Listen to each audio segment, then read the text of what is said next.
Today we will be exposing this video. He uploaded this video in 2014 and he claimed to use data from 2009 Pew Research report. But when we had a look at the 2013 data from Pew Research, we saw a very different picture. We see Ben's claims don't match the report of Pew Research's 2013 datas. Looking at a 2013 Pew report on Muslims, we found that the picture is more complicated and it needs proper good understanding. Indonesia is the world's most populous Muslim country. It's got almost 205 million Muslims living there. According to one 2009 poll, it showed almost 50% of Indonesians actually support strict Sharia law, not just in Indonesia, but in a lot of countries. Percent want strict Sharia law in all Islamic countries. Want Sharia to be the official law of the country. 71% favor Sharia law. 83% favor implementation of Sharia law as of last year. Shapiro used support for Sharia law in 7 of the 15 countries as a marker for radicalism.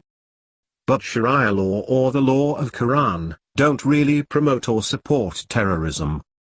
We will prove that in the end of the video. Pew's data don't explain what being in favor of Sharia means in practice. All Muslims don't view Sharia law in the same way. Sharia guides all aspects of Muslim life, including daily routines, familial and religious obligations, and financial dealings. It is a moral code that covers marriage, crime and business. Different branches of Islam use different versions of the law. PolitiFact.com interviewed James Bell. He's the Director of International Survey Research at Pew Research Center.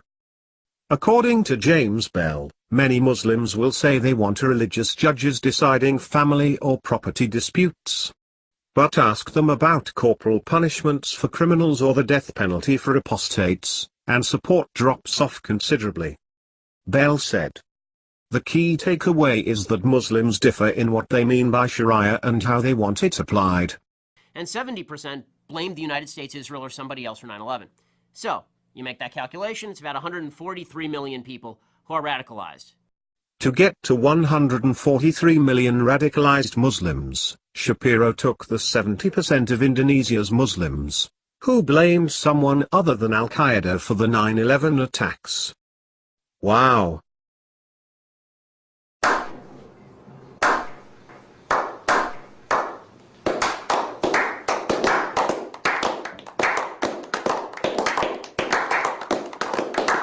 These surveys don't give you accurate data because there are over 50+ Muslim-majority countries and Muslim-majority lands.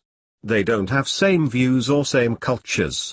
So just interviewing few or even half of them won't give you a very accurate result. And not all people in a country will have same views. It would differ from area to area.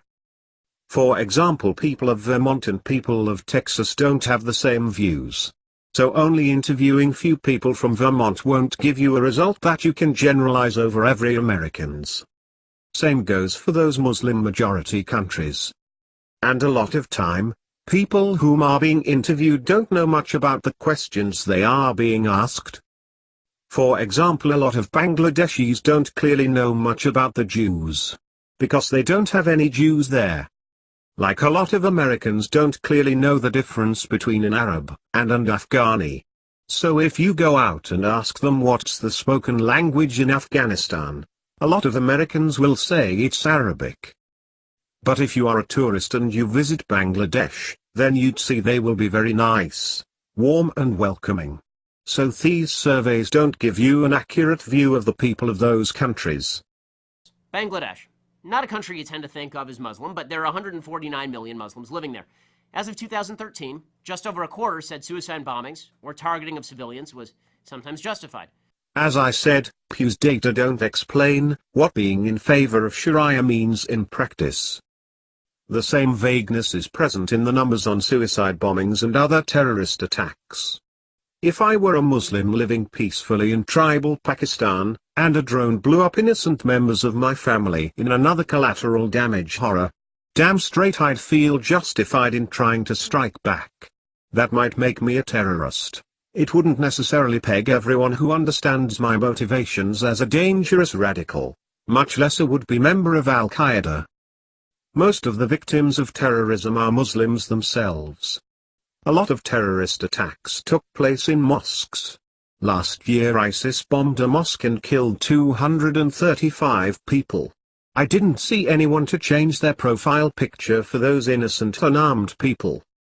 We see suicide bombing in Western countries and some other countries. I'd tell you to just ask this question to yourself: how do Muslims or Islam benefit from these incidents? They don't. In fact, it will give a bad reputation, and no one with a sane mind would do that. There's more to it than simply some men who want virgins. It shouldn't be a surprise if I told you most of the people who join ISIS don't join for a religious purpose. Most of them just had to join to ensure the safety of their family, hoping if they join, then their family members wouldn't be harmed. The rest join to take revenge because there are people who lost their kids, mother, father, or the entire family in the so-called war against terrorism. Extremists just use those people and take them in wrong direction by telling those victims that joining their group is the only way they can take revenge. And don't forget, US soldiers gang raped a 14-year-old girl Abir Qasim in al-Mahmoudiya, Iraq. In broad daylight, they walked to the house and separated Abir and her family into 2 different rooms. Then one of the soldiers, named Green, murdered Abir's parents and her 6-year-old younger sister, while 2 other soldiers raped Abir. Green then emerged from the room saying, "I just killed them, all are dead." He later said the crime was awesome. Then he also raped Abir and shot her in the head. After the rape, the lower part of Abir's body, from her stomach down to her feet, was set on fire. The fire eventually spread to the rest of the room, and the smoke alerted neighbors, who were among the first to discover the scene. One recalled the poor girl, "She was so beautiful. She lay there, one leg was stretched and the other bent, and her dress was lifted up to her neck." The soldiers had their dirty eye on that girl for a long time. The rape was pre-planned. According to her neighbors, Abir had spent most of her days at home, as her parents would not allow her to go to school because of security concerns. From their checkpoint, the soldiers would often watch Abir doing her chores and tending the garden. The neighbors had warned Abir's father of this, but he replied it was not a problem as she was just a small girl. Abir's brother Mohammed recalls that the soldiers often searched the house. On one such occasion, Green ran his index finger down Abir's cheek, an action which had terrified her. According to an affidavit later filed by the FBI, Green discussed raping the girl in the days preceding the event. Now tell me, can you blame Abir's brothers if they wanted to take revenge? Their parents and their 6-year-old baby sister were murdered. His 14-year-old sister was gang raped, shot in the head, and her body was put on fire. In the name of war on terrorism, US killed more than 1 million people in Iraq, and half of them were just children. Madeleine Albright, the former United States Secretary of State, said that the death of 500,000 Iraqi children was worth it. We have heard that 500,000 children have died. I mean, that's more children than died in Hiroshima. And you know, is the price worth it? I think this is a very hard choice, but we think the price is worth it. And don't forget the countless rape that took place under US invasion of Iraq. So it's clear most who had joined ISIS had little intention of serving a religion. And look at this. Said honor killings of women. Say honor killings of women. Occasionally, or just once in a while, honor killings of women. I want Sharia to be the official law of the country.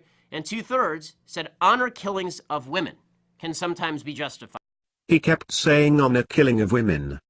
Again and again, because saying women are the only victim will get more harder reaction from more people. He's just selling you some popular myths they have in UK. In UK, many right-wing people say acid attacks are done by Muslims or South Asian. They also believe that the attacker do it in the name honor, and the victims are only women. But in my previous video, I proved you that it's not true. In fact, most of the acid attackers are not Muslim. In fact, Muslims are the victims of the acid attacks, they are not the attackers. In case you didn't know, Muslim-majority countries like Bangladesh and Albania rank higher than USA in women's rights and gender equality. In fact, Bangladesh is a country which didn't elected a single male state leader since 1992. Bangladesh doesn't have any male candidate running for prime minister's post. And both heads of the country's main two political parties are women. All Muslims are not terrorists, and most of the terrorists are not Muslims either. Now here are some actual facts. There are over 50 plus independent Muslim-majority countries and some Muslim-majority areas. Some of them are world's richest countries, and some of them, like Central Asian Muslim countries, they have one of the highest literacy rates in the world. When they say a thing is sometimes justified, it doesn't mean they support the act. They are just saying it can be justified in some circumstances. For example, if Alice killed Richard, and I say Alice's act can be justified, you all will disagree. But if I tell you the background story of why Alice killed Richard, you would react differently. Alice killed Richard because he raped her. Or let's say, she killed Richard in order to save herself from being raped by Richard. Now most of you wouldn't feel the same about me justifying Alice's act. In fact, a lot of you would also say it can be justified. Same applies for those people who say some acts can sometimes be justified. That's almost 500,000 radical Muslims here in the United States. According to the FBI, 94% of terrorist attacks carried out in the United States from 1980 to 2005 have been by non-Muslims. A study carried out by the University of North Carolina showed that less than 0.0002% of Americans killed since 9/11 were killed by Muslims. The study found that only 46 Muslim Americans were linked to violent extremism, at home or abroad in 2016. The total Muslim American population is 3.3 million.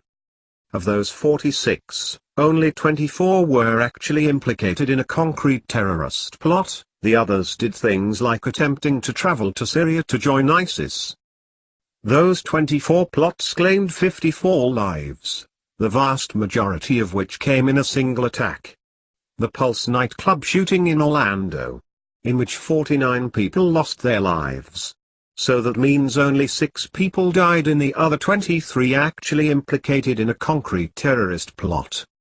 And the flow of foreign fighters into Iraq and Syria is down by 90%, according to the Defense Department.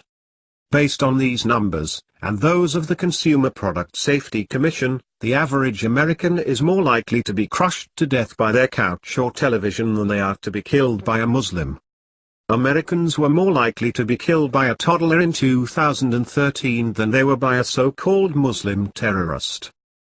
There have been over 1,000 terrorist attacks in Europe in the past 5 years. Take a guess at what percent of those terrorists were Muslim. It's less than 2%.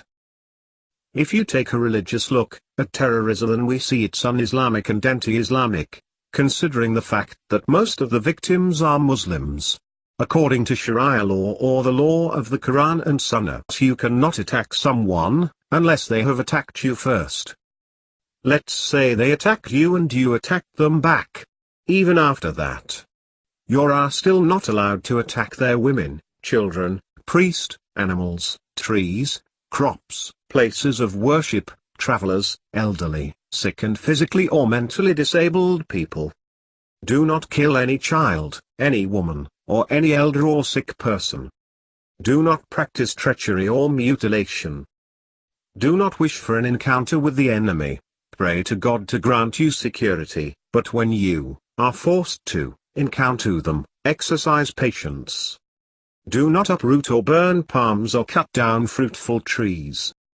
Do not kill the monks in monasteries, and do not kill those sitting in places of worship. Do not destroy the villages and towns, do not spoil the cultivated fields and gardens, and do not slaughter the cattle. Do not slaughter a sheep or a cow or a camel, except for food. Accustom yourselves to do good if people do good, and to not do wrong even if they commit evil.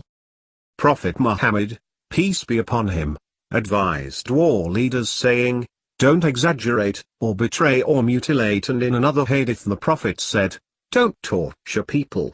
No one may punish with fire except the Lord of fire. If one fights his brother, he must avoid striking the face, for God created him in the image of Adam. Fight in the way of Allah those who fight you, but do not transgress. Indeed, Allah does not like transgressors. Quran Surah 2 verse 190. And if any one of the mushrikun, polytheists, idolaters, pagans, disbelievers in the oneness of Allah, seeks your protection, then grant him protection, so that he may hear the word of Allah, the Quran, and then escort him to where he can be secure, that is because they are men who know not. Quran Surah 9 verse 6. But if they incline to peace, you also incline to it, and put your trust in Allah. Verily, He is the All-Hearer, the All-Knower. Quran Surah 8 verse 61. Allah only forbids you from those who fight you because of religion, and expel you from your homes and aid in your expulsion, forbids that you make allies of them. And whoever makes allies of them, then it is those who are the wrongdoers. Quran Surah 60 verse 9. And if two factions among the believers should fight, then make settlement between the two. But if one of them oppresses the other, then fight against the one that oppresses until it returns to the ordinance of Allah. And if it returns, then make settlement between them in justice and act justly. Indeed, Allah loves those who act justly. Quran Surah 49 verse 9. And they give food, in spite of their love for it, or for the love of him, to miskin, poor, the orphan, and the captive, saying, we feed you seeking Allah's countenance only. We wish for no reward, nor thanks from you. Quran Surah 76 verse 8 to 9.